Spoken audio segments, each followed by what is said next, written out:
kita bangun dah tuh rumah. Gitu. Pas setelah jadi rumah, udah bagus, udah enak ditempatin. Orang tua saya satu keluarga diusir. Iraha pindah. Oke. Enggak akan saya maafin. Udah tertutup berarti. Hah? Udah tertutup. Udah tertutup. Karena perlakuan dia sama orang tua saya. Bagaimanapun anak itu nakal, jangan sampai main tangan. Assalamualaikum warahmatullahi wabarakatuh. Jumpa lagi dengan saya Ale Jejak Backpacker. Nah teman-teman, dalam segmen Cepot Cerita on the Spot, kali ini saya telah kehadiran seorang narasumber yang tampan rupawan. Pastinya teman-teman, khususnya wanita di luar sana, Asik. menantikan, benar-benar sangat menantikan narasumber kita ini.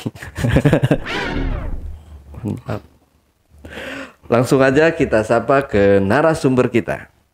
Wih, assalamualaikum. Waalaikumsalam. Wah, Bang Jali. Yo. Iya, Bang Jali, terima kasih buat waktunya telah hadir di studio Jejak Backpacker. Nah, Bang Jali ini, jadi teman-teman, Bang Jali ini adalah seorang konten kreator juga ya. Lebih tepatnya, beliau ini apa nama channelnya, Bang? Tanah misteri. Tanah Misteri. Ya, oh, horor. Jadi Bang Jali ini adalah seorang konten kreator di dunia permisterian, perhantuan gitu. Tapi di sini tenang teman-teman, karena ini kontennya bukan konten horor, jadi kita pengen mengupas, mengulik siapakah sebenarnya Mr. Jali. Asik. Sudah siap Anda saya interogasi? Siap. Siap. Oke. Bang Jali. Apa tuh? Jadi ngebling begini Lo Roman. ngomong sama gue dulu. Apaan? Nggak mau. Enggak lah. Enggak, gue nanya. Ini nanya aja udah. Nanya, beneran. Oke ya. Oke. Bang Jali, kegiatannya gimana sekarang? Lagi ngapain aja? Selain ngonten, Bang Jali itu apa sih? Ya saya mah biasa ngojek bang. Ngojek. Oh, ngojek. Ojol. Oh, Sekarang masih ojol. masih ojol. Jadi berarti sehari-hari apa namanya? Selain ngonten juga, Bang Jali di ojol juga ya. Sempat juga 4 bulan kita nganggur. Nganggur? Dikarenakan motor ditarik. Oh, kenapa? Nggak dapat orderan? Enggak lagi itu kita sakit nih. Seminggu tipes. Itu sakit tipes. Oke. Otomatis kan itu motor kan angsuran tetap naik. Sama 4,5. Ya. Itu otomatis ditarik ke motor. Itu nganggur 4 bulan. Ya alhamdulillah sekarang baru ngambil lagi. Dapat rezeki, kita ambil lagi tuh. Oke. Nah, ini kita udah ada SMS masuk lagi nih dari seberang sana, Bang. Sekarang ini kan ngojek, otomatis kalau ngojek itu ya pendapatan ya mungkin kadang pas-pasan, kadang ya cukup gitu, Bang. Kadang ya kurang sama sekali gitu ya sehari-harinya. Jadi keuangan otomatis kita dapatkan dari besar kecilnya uang masuk. Tadi tahak ya Bang. Kenyang. Lapar. Kita balik bang, kalau kita mah terbalik. Dia sampai lapar loh. Terbalik kalau kita. Tenang, nanti kalau ada nasi goreng lewat selesai podcast kita makan. Di mana-mana kan orang tahak kan kenyang, kalau kita lapar. Oke, Bang. Nah ini kan saya dengar Bang Jali atau Bang Rizky ya, nama aslinya Rizky ya, cuma nama tenarnya lebih dikenal banyak orang Bang Jali ya, Bang. Sebenarnya bukan nama tenar itu bang, emang dari SD kita panggilnya Jali. Oh. Nama panjangnya kan Rizky Sajali. Nama ledek-ledekan gitu ya? Oh, enggak. Nama Rizky Sajali. Iya, soalnya lagi. Oh, di ujungnya. Oke. Soalnya lagi di SD tuh nama Rizky banyak. Gitu. Jadi banyak kan dari guru panggilnya Jali. Sampai SMA pun manggilnya Jali. Oh, gitu. Ya. Oke, Bang Jali, paham. Bang Jali, ini kan saya dengar dulu kan Bang Jali ini orang yang serba berkecukupan lah ya, gitu ya. Bang Jali ya beda, mungkin boleh dibilang 180 derajat dari sekarang. Nah, ini gimana ceritanya bisa berubah seperti itu, Bang? Ya pertamanya sih emang kita ibarat kata orang berada lah ya. Orang berada di waktu SD sampai kita nikah gitu. Kontrakan hampir kurang lebih lah 10 pintu gitu Bang. Untuk kecukupan Oh, Bang Jali udah nikah ya? udah. Oh, kira masih bujangan. Maaf ya teman-teman. Tapi ini udah bisa. Oh bisa, masih bisa dong ya. Tarik lagi masih bisa, tenang. 10 pintu gitu kan, emang namanya kita emang 10 pintu? dulu 10 pintu kan lumayan. Iya dong. Gitu. Nah setelah itu masih berjalan tuh kita tuh, bahkan ya masih enak lah hidupnya ya gitu. Aduh apalagi gue tuh lupa. Emang namanya kita anaknya nakal juga di rumah gitu kan, dibilang males emang males gitu. Oke. Jadi kehidupan kita tuh sehari-harian nggak jauh dari komputer gitu, main game di komputer setiap hari gitu kan. Nah setiap malam setiap waktu emang kita selalu di komputer mulu gitu, main game mulu gitu. Nah kemarinnya pas udah SMA itu kontrakan makin dijual lah untuk namanya kehidupan keluarga gitu kan, untuk biaya, untuk bayaran gitu kan. Apalagi dulu kita sekolahnya di SMIP Paramita. Oh SMIP ya. Itu kan biaya kan lumayan juga, cukup kurang lebih 3 juta kan gitu bayarannya. Nah di situ kelas 2 kita sempat ini DO lah dari situ, dikarenakan biayanya kurang. Kita keluar itu nganggur. Nah di ini nama temen, lu daripada nganggur lu bikin ijazah aja, kejar paket gitu. Ya udah kita kejar paket, kurang lebih selama 6 bulan kita dapat tuh inian ijazah bikin itu. Kita ngelamar kerja di salah satu hotel, Novotel. Itu kurang lebih jalan 3 bulan. Emang kita orangnya kagak betahan gitu, nggak betahan di kerjaan gitu. Dibilang manja, emang saya manja Bang, masih ini sama orang tua lah. Oh ya gitu. minta sama orang tua gitu ya, masih mudanya gitu kan. Nah setelah jalan kurang lebih berapa tahun gitu, dari 2010 sampai 2013 itu saya masih ini Bang, nganggur.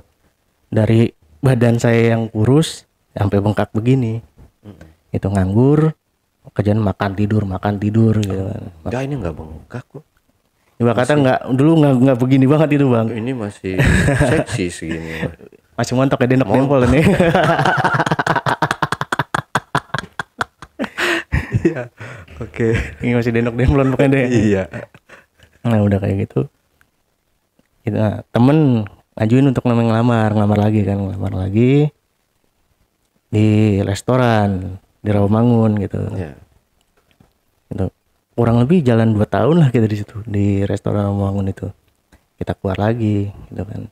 Ya udah kehidupan kita yang masih ngeluntang lantung gitu kan, nggak jelas gitu. Kadang-kadang tempat tongkrongan cuman bikin apa, nyampah doang ya kata gitu. Ngerokok minta gitu kan. Nah situ kita nikah kurang tanggal 14 bulan Mei 2016 gitu kan. Awalnya juga kita ketemu mantan istri ini lewat ini Bang, sosial media, Facebook. Lewat Facebook gitu kan. Lewat Facebook kenalan, ketemuan di daerah Pondok Gede, Pinang Ranti gitu. Ketemuan. Nah di situ emang ini rada nggak setuju lah orang sana sama kita gitu. Dikarenakan dulu sempet, ya tau lah orang-orang dulu, orang Betawi itu kalau banyak kontrakan tukang kawin gitu, dicapnya begitu kalau orang sono gitu. Nah kita nikah 2016 gitu kan, diajarin untuk namanya belajar naik mobil nih gitu. Udah lu gue modalin aja, lu udah nyupir aja, lu kerja nggak beres gitu kan, lu nyupir aja, kalau udah lu nyupir kan lu ngangkot juga bisa gitu kan. Dimodalin sama orang tua sama bapak mobil Zebra gitu, kita belajar, diajarin sama abang untuk jadi supir gitu.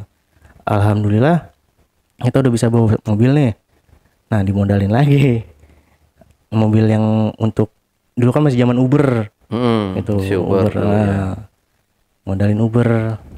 Nah berhubung namanya saya emang orangnya nggak jarang keluar rumah gitu, nggak boleh nggak jauh dah dari lingkungan sekitar main gitu. Keluar rumah pasti nyasar. Kayak tadi aja kan kemarin, Iya. iya naik Buruk Island nyasar kemari. Iya lama banget kita nunggu ini mana ini kagak nongol-nongol gitu. Oh tadi nyasar. Iya. Tempat Biasa janda dulu kali. Hah? Mampir tempat janda kali. Enggak, tadinya pengen mampir ke Bantar Gunung ini tuh. Pangkalan 12. Pangkalan 12 emang apa? Hah? Apaan pangkalan 12 itu? Masa nggak tahu? Pangkalan 12 apaan? Emang tahu? Itu tempat yang ngejual paha goceng gitu. Oh. Di mana? Serius gue nggak tahu pangkalan 12. Yang tahu beliau dah. Oh hafal ya, dia tahu ya. Oke, sering ya. Enggak pernah saya janji. Jujur. Enggak pernah. Benar. Iya benar. Enggak pernah. Oke, lanjut Bang. 2016 kita Uber. Kan itu masih zaman ganjil genap gitu kan. Saya bingung di situ. Waduh, gue mau lewat mana nih, jalan tikus gue nggak hafal gitu kan. Ya udahlah, kita berhenti di situ. Mobil masih tetap kita pakai itu buat ajak ijik gitu. Buat ajak ijik buat namanya nganter barang gitu kan. Nah udah namanya kita Uber vakum gitu, dimodalin lagi sama orang tua untuk buka usaha agen gitu. Untuk buka usaha agen. Alhamdulillah di situ maju lah di agen ini. Kita pakai sebaran brosur, kita kemana aja gitu kan. Otomatis pasti saya untuk nyebar brosur itu ke warung-warung rokok kecil dulu gitu. Warung rokok kecil gitu saya kasih gitu. Alhamdulillah nyantol satu nih. Nah dari situ lama-lama tuh banyak gitu kan. Berhubung mantan istri saya ini lagi hamil gitu kan, saya kan otomatis kan kalau saya ngirim barang pasti selalu sama mereka, sama dia doang gitu, berduaan mulu gitu kan. Sampai ini nunclok lah bahasa apa sih nunclok itu? Belakang nih boncengan ya, nemplok gitu kayak anak monyet. Oke. Sampai ini apa namanya nemplok aja ngintil lah. Ya, ngintil udah kayak buntut gitu. Iya. Kemana aja pun dia gitu kan, berduaan sama dia naik motor gitu. Sebelum kita ngambil mobil bak kita naik motor dulu kan. Nah setelah itu udah enak, pelanggan udah di mana gitu kan. Soalnya kita kalau misalnya ngirim ke warung Madura nggak bakal mau dia karena harganya masih di bawah agen, masih di atas agen lah gitu. Gitu. Ya udah kita ke warung-warung rokok aja udah gitu kan. Nah setelah itu kita sebarin di sosial media, Facebook gitu, Instagram gitu. Masih belum zaman ada Shopee, Lazada belum ada dulu. Nah kita Facebook, alhamdulillah dapat gitu. Wah ini keteteran nih gitu kan. Kalau pakai motor terus nggak bakal mau gitu. Ya udahlah, inisiatif dari hasil ini dagang ini kita untuk beri mobil kolbak. Gitu. Itu juga mobil kolbaknya juga yang murah bang, yang Zebra gitu. Nggak usah ngirim 90-100 karton kita kirim lewat mobil. Nah setelah itu kita manggil anak buah lah satu kan gitu. Kita manggil anak buah satu untuk namanya bantuin. Istri saya kan udah namanya bunting kurang lebih 7 bulan. Udah jalan 7 bulan.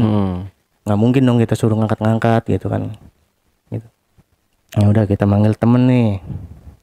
Si Arwani teman saya untuk namanya kerja di saya gitu. Alhamdulillah kirim berapa karton gitu.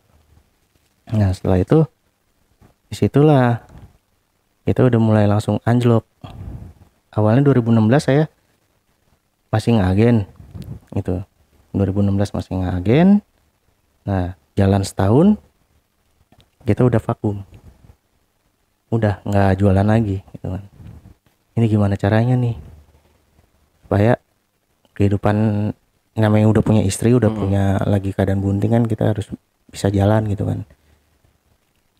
Ya udah, selama itu kita 6 bulan nggak ngapa-ngapain bang, nggak ngapa-ngapain di rumah ya, mungkin hasil duit kontrakan gitu kan.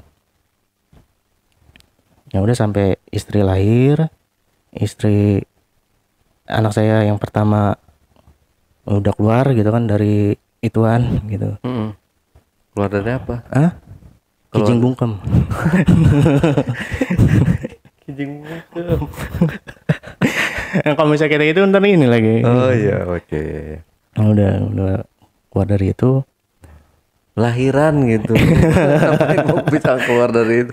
Lahiran udah. Iya, lahiran ya. Lahiran setahun gitu. Kita ngelamar kerja kemana belum diterima gitu. Ya udahlah. Kebetulan orang tua juga keadaan lagi sakit gitu, jantung. Otomatis itu rumah harus dijual. Gitu. Soalnya emang keadaan rumahnya emang udah, ibarat kata udah nggak bisa untuk dibenerin lah, keadaan orang tua lagi keadaan begitu kan gitu. Awalnya mah kontrakan yang bikin orang tua saya sendiri, ngebangun sendiri gitu. Nah udah itu dijual dah. Kalau kata orang tua saya kan, Rasul aja hijrah, kenapa kita enggak gitu. Ibarat kata nyari peruntungan lah di wilayah orang gitu, di desa orang gitu. Ya udah di situ kita ngerumpuk, ngomongin musyawarah gimana kalau kita pindah ke Bandung gitu. Kita pindah ke Bandung. Ada sempat namanya istri juga ngomong, jangan gitu, Allah nggak mau kalau pindah ke sono katanya gitu kan. Ya mau gimana lagi gitu kan. Ya udah kita ngerembuk, akhirnya pada setuju gitu kan. Kita pindah ke Bandung, ngebangun tanah mertua gitu. Ngebangun tanah mertua. Awalnya enak-enak aja. Kalau kata bahasa sono mah, keun bae imah mah keur saha ieu. Keur budak-budak keneh gitu kan. Awalnya itu sebelum kita jadi rumah ya bang, kan udah rumah jadi mentereng lah gitu. Namanya jual dari Jakarta ke sana kan, ngebangun sana lumayan mahal gitu kan. Kita bawa berapa ratusan juta gitu ke sana. Ya, kita bangun dah tuh rumah. Gitu. Pas setelah jadi rumah, udah bagus, udah enak ditempatin. Orang tua saya satu keluarga diusir. Iraha pindah. Oke.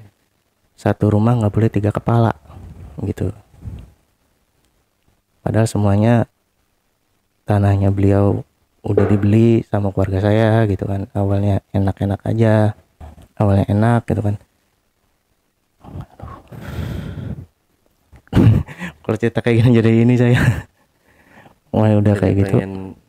Iya soalnya kan bapak saya udah nggak ada gitu. Gitu. Udah enak, disuruh usir, bahkan diusir secara halus. Gitu. Udah kayak gitu, ya udah. Di situ kita diperlakukan nggak adil gitu kan. Nggak adilnya kenapa? Orang tua saya ngemanasin mobil aja jadi omongan gitu. Mau apapun kegiatan aktivitas orang tua saya pasti ibarat kata dicegah. Dicegahnya itu dalam hal lu nggak boleh maju. Sampai-sampai orang tua saya jual nasi uduk di situ dibilang nasi basi. Jahat banget ya. Gitu. Sampai semua. Itu pun ngebangun rumahnya itu dilambat-lambatin gitu, dipermainin. Saya dapat omongan dari orang sana, emang kalau di sini kalau nggak pindahan dari Jakarta sama habis pulang umroh pasti dimain-mainin gitu, dari cara pembangunan rumahnya atau apa gitu lah. Gitu. Nah kita beli tanah di belakang. Saya di situ emang ibarat kata kesel, naruh rasa dendam gitu. Ini loh gua bawa dari Jakarta nggak ke sini ini nggak cuman karung bolong, gue bawa loh buat kalian gitu kan, buat gue diterima sama lu pada gitu. Ternyata ya sama aja. Saya pindah, saya beli tanah belakang, tanah tetangga gitu kan, seharga 10 juta 10 tumbak. Terus saya bangun di situ, bikin kontrakan 3 pintu. Di situ emang kagak ada peruntungan sama sekali di situ. Sampai jual gado-gado, diomongin gitu sama mereka pada gitu. Ya udah, gue gimana caranya gue harus bisa usaha di sini gitu. Saya nyari-nyari referensi, saya buka-buka YouTube. Awalnya saya itu pengen buka usaha agen lagi bang. Kalau kata orang tua saya, di sini udara dingin, nggak mungkin agen maju itu katanya.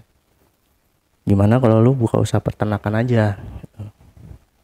Dibikinin lagi di tanah neneknya ini apa, neneknya mantan istri saya ini kan, itu udah dibeli nih, ngomongnya pokoknya segala macem udah enak lah dia gitu kan.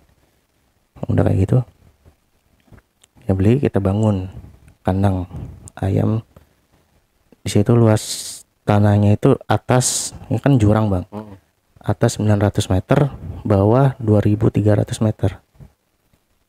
Dari ujung sana sampai ujung sana kita bikin kandang ayam gitu. Kandang ayam potong gitu kan. Nah kita beli di ayamnya juga, kita belinya di Jakarta bang, di Pasar Gembrong itu. Kita beli berapa dus kan, itu kan isinya 100, satu dus itu 100, kita beli 10 dus kan berarti kan 1000.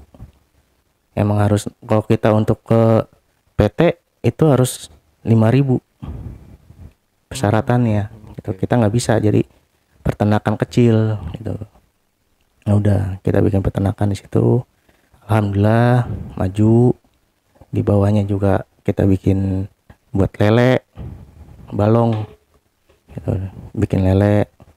Soalnya orang tua saya juga ngomong dia pengen buat usaha lele gitu. Ya udah dibikinin lele gitu.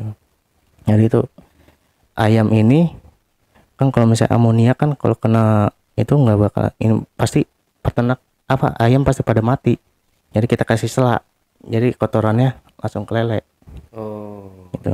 Kotoran langsung ke lele apa cepat gede lah. Ya makanya itu saya ngomong makan lele sampai sekarang.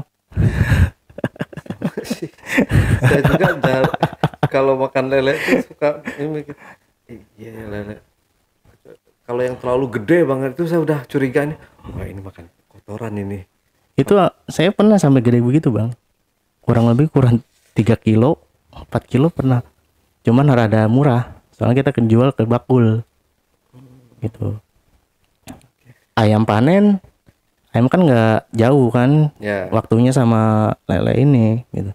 Ayam panen sekitar sebulan panen tuh kurang lebih 500 ekor ya, karena kan kita masih pemula itu kan adalah kerugian di peternak ini, kita usaha ternak. Cuman di lelenya ini nih alhamdulillah maju gitu, karena kan dia nggak perlu dikasih apa-apa, nggak perlu dikasih pelet, makan kotoran itu aja, gede gitu. Yang penting ada tai aja. Sampai orang tua saya bikin cubluk. Apa itu cubluk?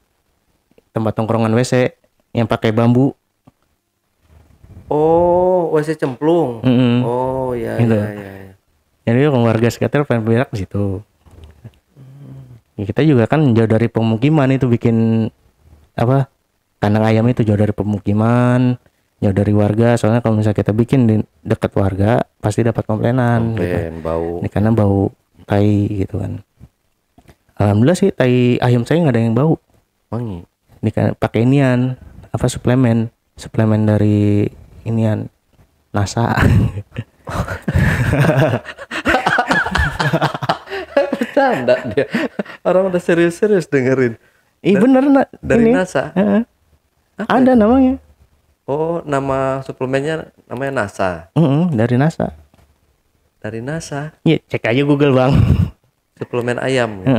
Itu menghindari dari kotoran amoniak itu. Jadi mau kayak gimana juga nggak bakal bau itu kotoran. Canggih ya. Gitu. Nah, kita juga ikutan juga tuh. Ikutan juga untuk jadi apa? LML, apa sih namanya? ML. MLM ya. Iya. Ya, MLM. Kagak jalan.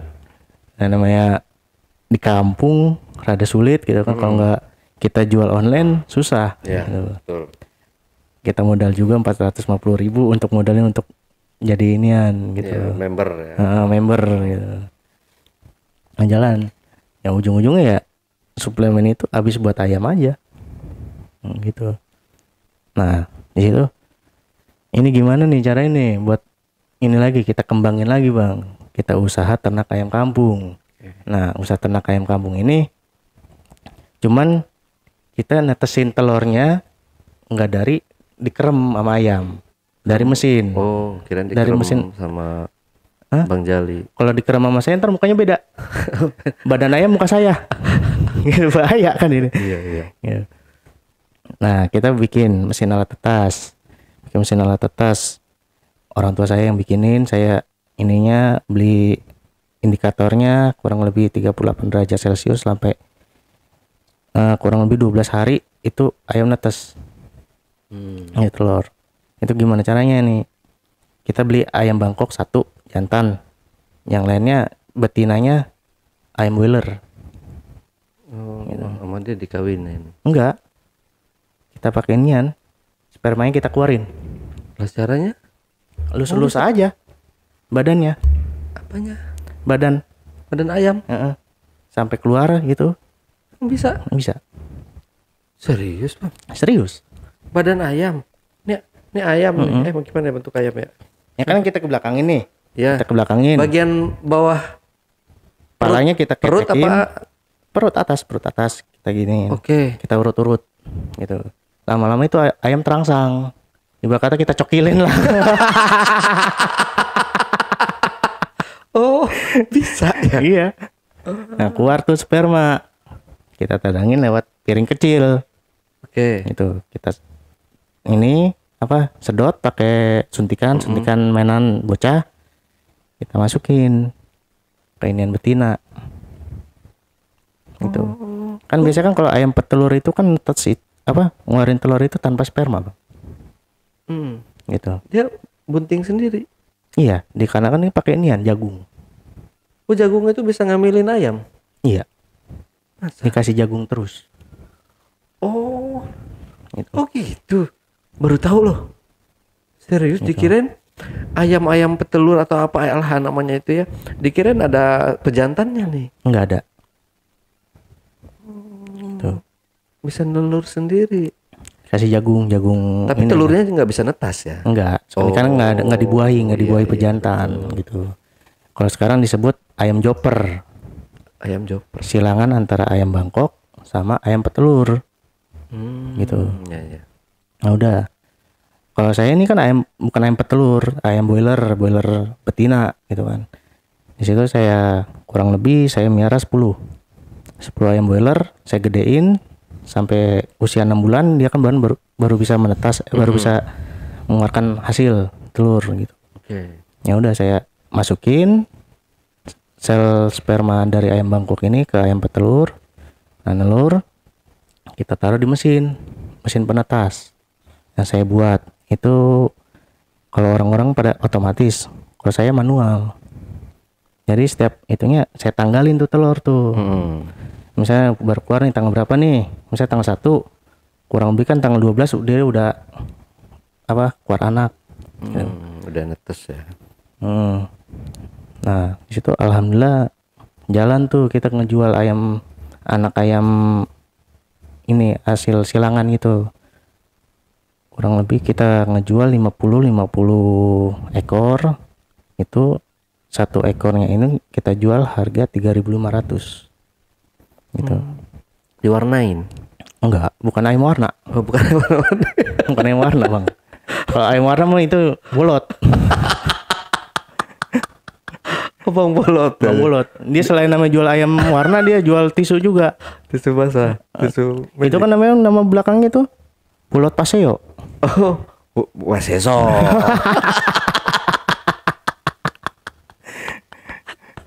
gitu. Nah udah 50 ekor kita jual lewat internet juga gitu kan, peternakan ayam petelur kita jual gitu. Alhamdulillah ada yang beli gitu, sekitar 50 ekor, cuman harganya murah gitu kan. 50 kali 3.500 berapa sih gitu.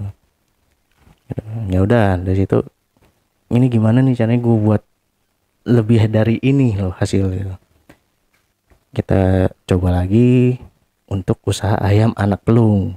Begitu juga kita urut-urut gitu sampai dibuahi kita iniin. Alhamdulillah satu ekornya anak ayam pelung ini 50.000 gitu. Kita jual 50 ekor ini ke yang pecinta ayam pelung gitu. Soalnya dia kalau bukan terah nggak ada yang mau bang. Soalnya itu ayam pelung itu untuk kontes gitu. Ini terah mana nih gitu. Kalau saya itu kan emang lagi waktu itu kita beli terahnya yang dia terah maja. Dia tuh menang terus kontes gitu kan. Kita beli seharga 2 juta rupiah. Ayam pelung itu jantan. Kalau betinanya kita beli di pasar. Yang udah itu kita beli, kita ambil, kita jual.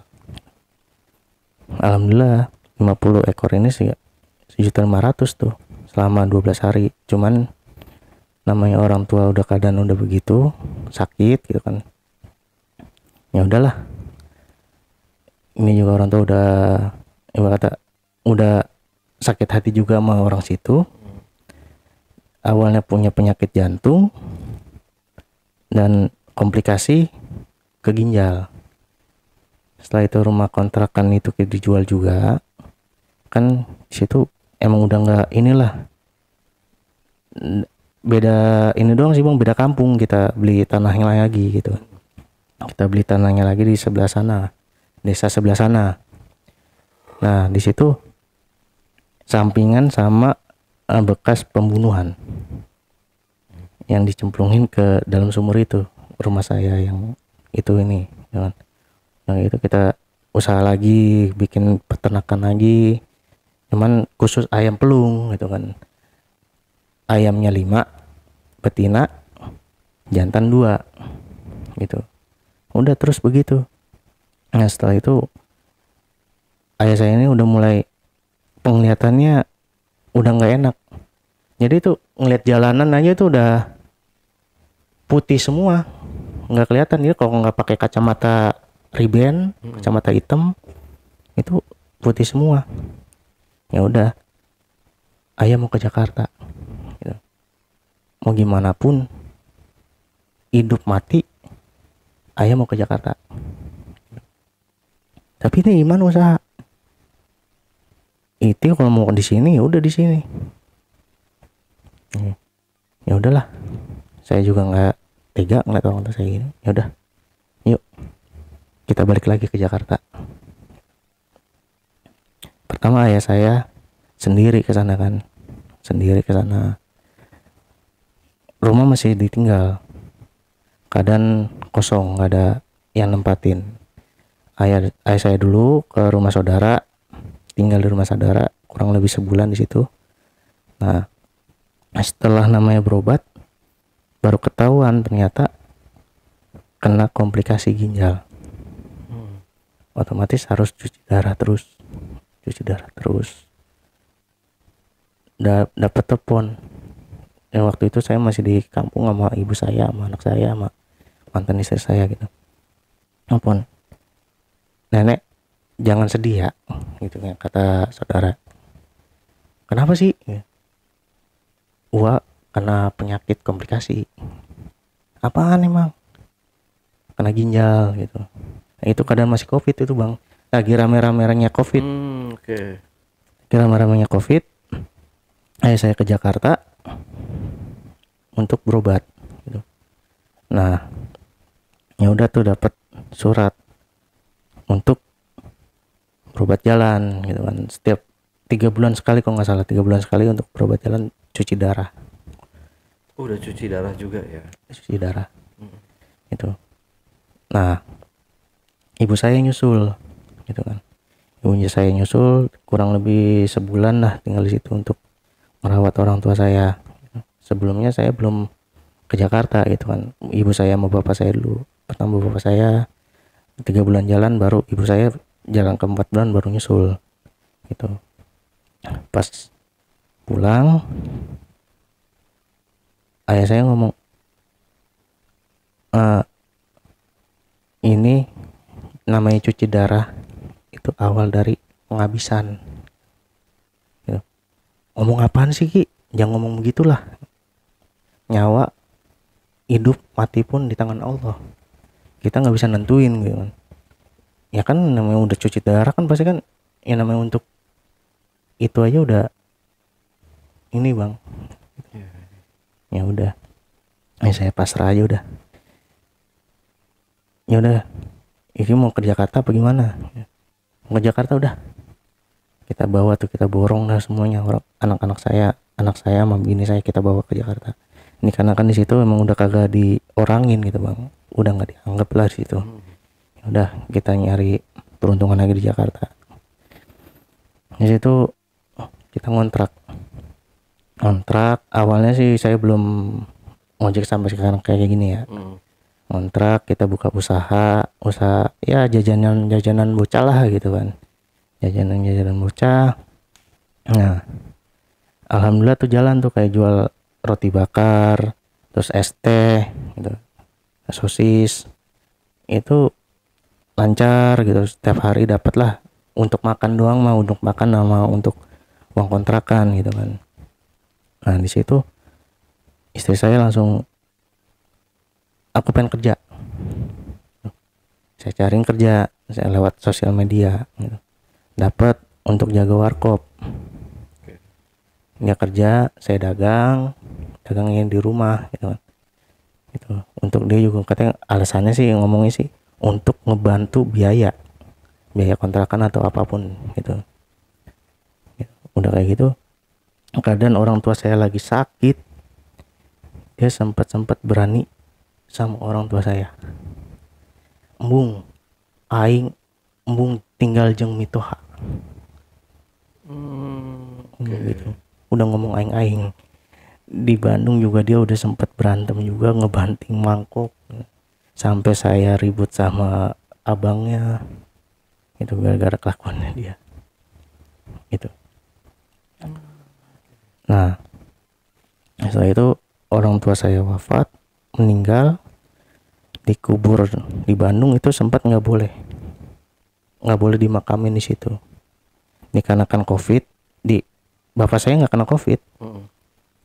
Pak Aceng dilarang untuk dikubur di sini gitu, sama RT setempat. RT di Bandung nih. Saya sempat saya pengen ramein, cuma kata orang tua saya, jangan gitu, kita jangan emosi di sini gitu kan. Ya udah, setelah itu kita ngomong gini, orang tua gua tuh nggak mati karena COVID, nih ada surat-suratnya, saya gituin. Baru pada percaya warga boleh kubur di situ. Padahal itu kubur di tanah kita sendiri, nggak dibolehin juga gitu kan. Ya udah gitu, udah pada percaya, RW percaya, ya udahlah kita makamin di situ. Berangkat dari Jakarta jam 3, kuburin malam di tanah situ juga, dekat kandang ayam itu gitu. Ini gimana nih nenek, kita di sini udah nggak dianggap, udah rumah kita tinggal aja. Ya udah, kita tinggal rumah, kurang lebih itu rumah udah kosong 6 bulan bang, kita ngontrak masih begitu terus kan. Kita jual itu juga jual juga karena kepepet bang, terpaksa sama karena apa, kebutuhan juga gitu kan. Kebutuhan tadinya kagak mau dijual itu rumah. Ya udah kita jual. Itu kita dibodoh-bodohin juga sama orang situ. Ya bodoh-bodohinnya ngapa? Dia nawar harga sekian, pas ada orang yang nawar lebih tinggi dari dia gitu. Saya kan belum punya perjanjian dari dia nih, dari yang pembeli rumah yang pertama ini gitu. Belum ada perjanjian, baru bayar DP 5 juta. Udah ada yang nawar sekian gitu. Ini gimana ini nenek, Ya udah kita balikin aja duit 5 juta gitu. Sempat chaos juga sih itu, di jual beli tanah itu juga gitu. Dan setelah itu udahlah kita jual. Aman tuh bang, kita buka usaha lagi agen di Jakarta. Kita cari kontrakan ruko gitu kan. Kurang lebih sekitar 25 juta kita ngontrak di situ, di daerah Pondok Kopi gitu. Alhamdulillah tuh bang, itu kita maju sampai punya supir tuh. Awalnya saya nggak mau namanya untuk ngambil mobil gitu kan. Untuk ngambil mobil udahlah nek, kita masih merintis, dibawa dulu gitu kan, minimal roda 3 lah gitu kan. Cuma kan namanya orang tua gitu kan, enggak gue nggak mau roda 3, terkujanan lah apalah gitu, udah mobil aja gitu kan. Udah ngambil mobil, ya udah Rizky mau nggak mau mobil yang mama gitu kan, udah yang kayak dulu aja, Zebra gitu, yang penting kita jalan lancar gitu. Di situ kita panggil orang kurang lebih 3-4 orang untuk jadi karyawan, kita sebarin di OLX gitu. Ini karena kan pengiriman makin banyak, tersendat. Jadi oke, gua ngirim pakai mobil, lu ngirim pakai motor lewat gang ke gang, masuk gang. Kita nyebarin brosur nggak cuman di luar doang bang, di dalam gang pun kita sebarin gitu, dengan harga di bawah distributor. Distributor misalnya jual 19.000 itu, kita ngambil untung gopenya di 19,5 kita jual, cuman dengan pengambilan 100 karton. Ya udah, lu bawa motor sampai di tengah, di itu baru ngirim masuk ke dalam lewat pakai motor gitu, mobil tetap di situ kan. Udah kirim, alhamdulillah lancar. Kurang lebih jalan setahun lah, chaos lagi tuh agen. Ini ada yang nggak seneng sama kita di situ. Jadi ada yang ngadu, salah satu agen tempat itu ngadu, ini toko Yola siapa, sampai brosur kita sampai ke agen, sampai ke distributor ini gitu kan. Kata dia hebat gitu, laris terus gitu, dagangnya gitu kan. Jadi itu distributor ini tuh ngirim terus bang, ngirim terus gitu kan, 3 mobil. Ternyata ada permainan di situ. Permainannya itu saya dapat dari distributor lain, emang dia emang mafia ibarat gitu. Mafianya kenapa? Agen yang royal, yang selalu habis pasti dikirim terus. Nah kita kan namanya bayar nih, bayar ngambil, udah dikirim sore kita bayar 15 juta 20 juta gitu. Kenapa di nota di situ tuh kita masih punya utang 36 juta gitu, padahal saya bayar rutin setiap sore itu ngambil bayar gitu. Lah kok bisa nggak ketahuan, gimana ceritanya tiba-tiba ada hutang segitu? Wah wallahu alam bang, kita juga nggak tahu, padahal nota merahnya di tangan kita.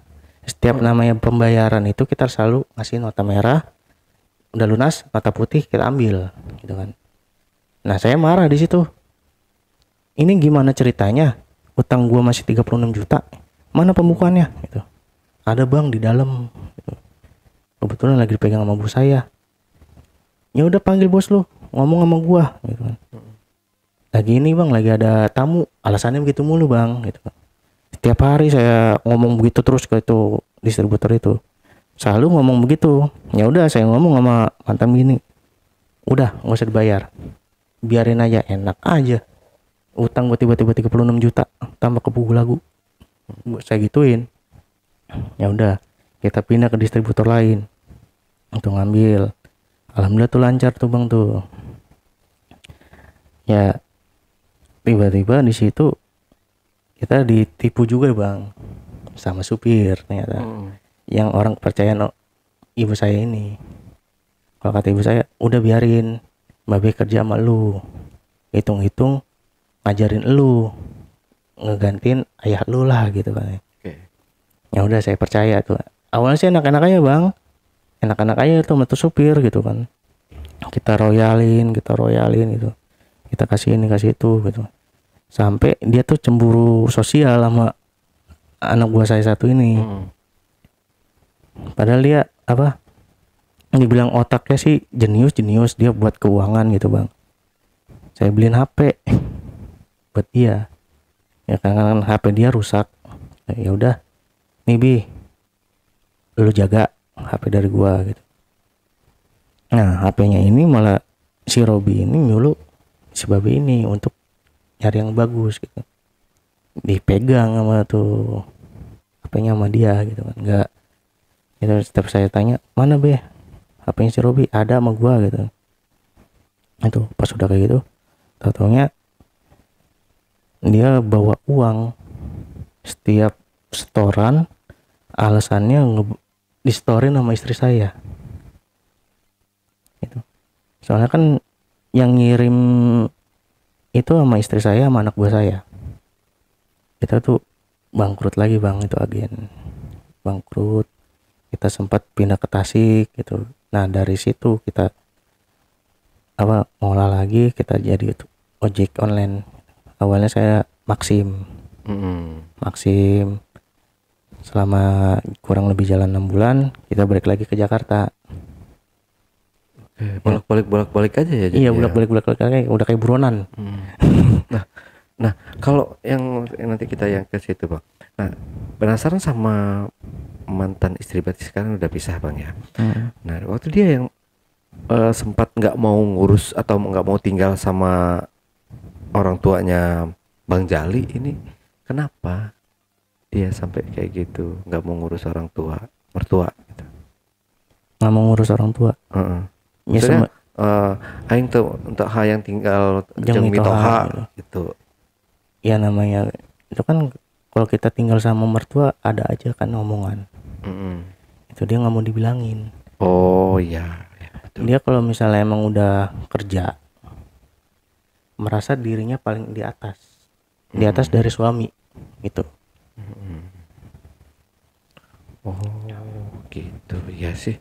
Kalau apa namanya, memang enakan kita, kalau menurut prinsip saya ya bang, kalau kita sudah berumah tangga, memang ada baiknya kita memisahkan diri dari orang tua gitu, yang ngontrak misalnya kayak gitu. Takutnya memang ya itu tadi jadiannya kayak saya gitu ya, ngontrak gitu ya, ngambil kontrakan murah gitu, asalkan kita bukan nggak mau ini ya, karena kita menjaga privasi dari istri kita juga gitu. Kecuali kalau mungkin gimana, susah juga ya soal dibilangin juga susah ya, soalnya nasib orang berbeda-beda gitu ya, kalau itu dari menurut pendapat saya ya bang ya. Nah akhirnya Bang Jali ini jadi ojek online lagi gitu ya, sampai sekarang udah berapa tahun untuk menjadi ojek online ini bang? Saya ojek online dari 2002, awalnya Maxim, motor kendala, motor bensin ya. Nah bulan Agustus saya ngambil motor Molis. Oh sebutannya Molis, motor listrik. Oh singkatan Molis itu. Oh bukan. Oh iya oke. Ngambil di Grab. Kita udah pisah sama istri. Tahun 2022. Nah, berarti waktu kita ketemu di basecamp lama itu masih belum pisah dong? Udah pisah. Oh udah pisah itu. Udah pisah. Yang sama teman saya itu udah pisah. Ini karena kan pisahnya ini ada something bang. Gitu. Yang bikin dia pisah, yang bikin dia pergi dari saya. Awalnya kalau boleh saya ceritain sih, dia main tangan ke anak. Oh. Dia pulang kerja capek-capek gitu kan. Itu kan orang tua saya memang udah wafat. Jadi ini anak deket sama neneknya. Kemana-mana kalau neneknya dagang tuh selalu ngintilin mulu, nenek gitu, mau ngikut mulu gitu kan. Nah nenek saya kan namanya ribet nih, ibu saya kalau misalnya diintilin bocah dagang nggak fokus gitu kan, teriak, olah ini anak pengen intilin gua mulu nih gitu kan. Ya udah dari warung depan diseret sampai rumah gampar pak gitu. Anaknya. Saya nggak terima, lu daripada lu gampar anak lu jual ke bos lu, gua gituin. Oh, permasalahan jadi di situ. Gitu. Nah udah sampai situ dia nginep di bosnya, ngomongnya kata entar 2 minggu lagi pulang, ya sampai sekarang Oh, berarti belum ada pisah dong, Bang. belum ada. Dia ninggalin saya nggak mau ngurus-ngurus surat Bosnya cerai. itu cowok. Hah? Bosnya cowok. Cowok cewek Oh, cowok cewek. satu keluarga. Dia tatonya dia udah ada di Bandung. Tuh, orang tua saya nyamperin, diusir, ngapain lu kemari, gituin. Saya nggak mau terlalu Padahal terlibat ya. itu rumah orang tua saya ngebangun, tapi diperlakukan kayak gitu. Oh, berarti rumah ini udah alhamdulillah udah milik sendiri, Bang ya. Enggak, Masih kontrak. saya masih ngontrak. Rumah yang di Bandung ya udahlah, mau diapain lagi. Iya, apa namanya? Kalau permasalahan anak tuh memang sih suka jadi bahan pertengkaran ya, Bang ya. Hampir sama dengan halnya dengan saya. Saya tuh kadang suka ini juga ya, apa namanya? Kalau anak dimarahin sama istri suka nggak terima, memang kita itu dimarahin. Memang nggak pernah ya, kalau istri saya nggak pernah namanya nampar kayak gitu. Sampai segitu nggak pernah. Alhamdulillah.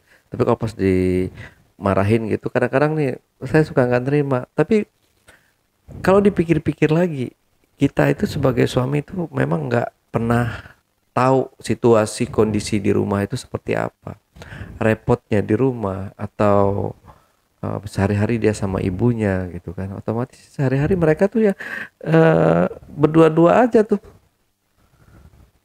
Jadi entah stres sendirian ya, kasihan sih kadang-kadang ngelihatnya juga. Kadang kalau saya tegur atau terjadi keributan karena masalah anak, susah sih kalau diomongin ya. Tapi sih alhamdulillah bang. Iya iya. Oke Bang, mungkin sampai di sini ada yang mau disampaikan ke teman-teman atau mau pesannya buat sang istri, mungkin ada. Tadi Bang Jali mau memaafkan kalau dia kembali atau gimana gitu. Silahkan Bang Jali. Enggak akan saya maafin. Udah tertutup berarti. Hah? Udah tertutup. Udah tertutup karena perlakuan dia sama orang tua saya. Oh. Itu udah bener-bener ini banget, diusir. Saya nggak suka. Sampai saya dibilang anak pungut. Oke. Terima kasih Bang Jali. Oke, Bang Jali, mungkin kasih kesimpulan atau pesan dan kesannya ke teman-teman di rumah sebelum kita akhiri podcastnya ini. Kesimpulannya sih, anak itu utama. Bagaimanapun anak itu nakal, jangan sampai main tangan. Ya, betul. Itu saya paling gak suka. Ya, benar sekali ya. Saya juga sama sih, kesimpulannya seperti itu. Saya dari anak saya lahir sampai sekarang belum pernah yang namanya saya main tangan. Begitupun sama istri saya belum pernah dan enggak akan pernah gitu main tangan. Amit-amit ya. Oke, JPker, itulah tadi obrolan curhat, ini lebih tepatnya sih curhat. Curhatan dari Bang Jali buat teman-teman semua. Semoga terhibur dan sampai jumpa. Wassalamualaikum warahmatullahi wabarakatuh. Bang Jali, terima kasih buat waktunya. Dadah.